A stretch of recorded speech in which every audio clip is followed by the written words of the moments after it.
My name is Kelly McKinley, and I am one of the co-founders of GROW, Grassroots Outreach Warriors, and we've been out for about 2.5 years, and we go out and feed the homeless 6 days a week, offer showers every other week, and laundry services. My name is Andy Altman. I'm the other co-founder of GROW, and my responsibilities include everything that doesn't happen on the streets. I had a part-time job at my son's school, and I saw that they were throwing away 20 pounds of apples a week. So I'd take them home, I'd wash them, and I'd give them to someone who fed the homeless.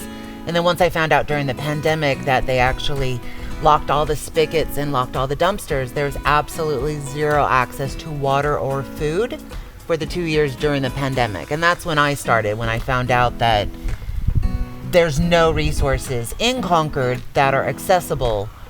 I want people to do their jobs and make things more accessible for everyone. I've absolutely had a meal that changed my life, and that's what in a way introduced me into working with the homeless population.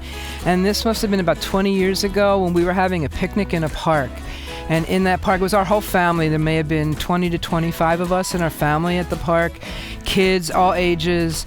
And there was a group of other people that were there that were hungry. And we opened up our picnic to everybody in the park, and we met 40 to 50 people who did not have a meal that day.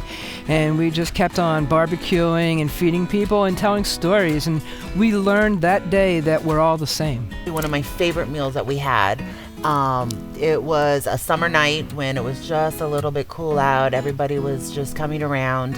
It was a Sunday, and I try to take pictures every once in a while, and I went to take a picture and I looked to see how it was, and I realized in that picture I had a table of 10 women who majority are homeless, and every single one is sober.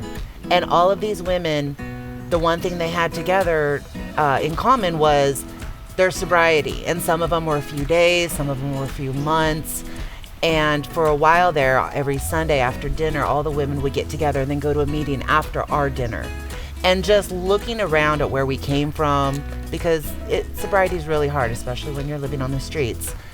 But seeing all these women that are trying, it was super, super empowering.